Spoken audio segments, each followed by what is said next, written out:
പ്രിയ ദൈവ പൈതലേ, നമ്മളെ ജീവിതയാത്രയിൽ ഏറിയ നാളുകൾ കൊണ്ട് നാം അനുഭവിക്കുന്ന, നമ്മിൽ നിന്ന് വിട്ടുമാറാതെ നിൽക്കുന്ന ഒരു കയ്പിൻ്റെ അനുഭവം ഉണ്ട് എങ്കിൽ ഇന്നു പകൽ ശ്രദ്ധിക്കുക. എൻ്റെ ദൈവം ആ കയ്പിനെ ജീവിതത്തിന് മേൽ മധുരമാക്കി തീർക്കുവാൻ നമ്മുടെ ഓരോരുത്തരുടെയും ജീവിതത്തിലേക്ക് ഇറങ്ങി വരുമെന്നുള്ളൊരു സത്യവചനത്തെയാണ് ഈ പ്രഭാതത്തിൽ നിങ്ങളുടെ മുമ്പിൽ കൈമാറുവാൻ കർത്താവിൽ ആശ വെക്കുന്നത്. മോശയിൽ കൂടെ ഒരു വലിയ കൂട്ടം ജനത പുറപ്പെട്ടു വന്നു. അവർ മരുഭൂമിയിൽ കൂടെ യാത്ര ചെയ്യുക. ഏറിയ ദിവസങ്ങളിലെ യാത്രയിൽ അവരുടെ കരത്തിൽ ഉണ്ടായിരുന്ന വെള്ളം മുഴുവൻ തീർന്നു. അങ്ങനെ അവർ യാത്ര ചെയ്ത് മുമ്പോട്ട് വരുന്ന സാഹചര്യത്തിൽ മാറ എന്ന സ്ഥലത്തെത്തുമ്പോൾ അവിടെ ഇതാ ഒരു വലിയ ജലാശയം കാണുകയാണ്.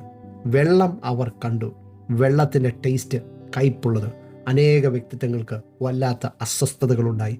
പ്രിയ ദൈവവേദനെ ശ്രദ്ധിച്ചേ, വെള്ളം അവിടെ ഉണ്ട്, എന്നാൽ ആ വെള്ളം അനുഭവിക്കാൻ കഴിയാത്ത വല്ലാത്ത കയ്പ്. ഇത് തന്നെയല്ലേ നമ്മളുടെ ജീവിതത്തിൻ്റെ മേൽ ഈ നാളുകളിൽ നാം അനുഭവിക്കുന്നത്?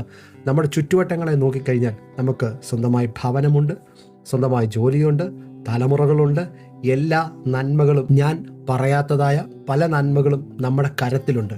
പക്ഷേ ആ നന്മകൾ കൊണ്ട് എന്തു പ്രയോജനമെന്ന് ചോദിക്കത്തക്ക നിലയിൽ പലപ്പോഴും നാം ആ നന്മകൾ കൊണ്ട് അനുഭവിക്കുന്ന ചില കയ്പുകളും അസ്വസ്ഥതകളും നമ്മെ വല്ലാതെ വലിഞ്ഞു മുറുക്കുന്നുണ്ട് എങ്കിൽ അവിടെയാണ് മോശ പ്രാർത്ഥിച്ച ആ പ്രാർത്ഥനയുടെ ബലമിരിക്കുന്നത്.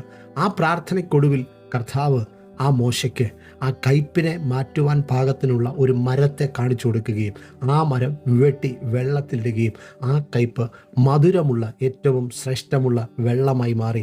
ആ കയ്പിൻ്റെ അനുഭവത്തെ അവരുടെ ജീവിതത്തിൽ നിന്ന് മാറ്റിയ അതേ നല്ല കർത്താവിന് ഇന്ന് നമ്മളുടെ ജീവിതത്തിന് മേൽ നാം വല്ലാണ്ട് അനുഭവിക്കുന്ന ആ കയ്പിൻ്റെ അനുഭവത്തെ പൂർണ്ണമായി മാറ്റിക്കളയാൻ കഴിയത്തില്ലേ?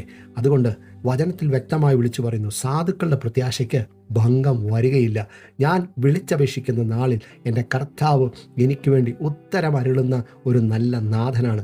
അതുകൊണ്ട് ഇന്ന് പകലിൽ യഥാർത്ഥമായിട്ടൊന്ന് വിളിച്ചു പറയാൻ കഴിയുമോ? കർത്താവെ, ഏറിയ വർഷങ്ങൾ കൊണ്ട് ഞങ്ങളുടെ കരത്തിൽ പലതുമുണ്ട്, അതിൻ്റെ യഥാർത്ഥമായ നന്മയൊന്ന് സന്തോഷത്തോടെ അനുഭവിക്കാൻ കഴിയാതെ വല്ലാതെ ഞരങ്ങുന്ന ഒരു സാഹചര്യം. യേശുപ്പാ, അതിനകത്തിൽ നിന്ന് എനിക്ക് ഒരു നിലനിൽക്കുന്ന ഉറപ്പുള്ള വിടുതൽ കർത്താവെ എനിക്ക് നൽകിത്തരണമേ എന്നുള്ളൊരു പ്രാർത്ഥന നമ്മിൽ നിന്ന് ഈ പകലിൽ പുറപ്പെട്ടു വരുവാൻ ഇടയാകട്ടെ. ഇന്ന് പകലിൽ ഞാൻ നിങ്ങളോടും ഒരു പ്രാർത്ഥനാ വിഷയം പറയുകയാണ്.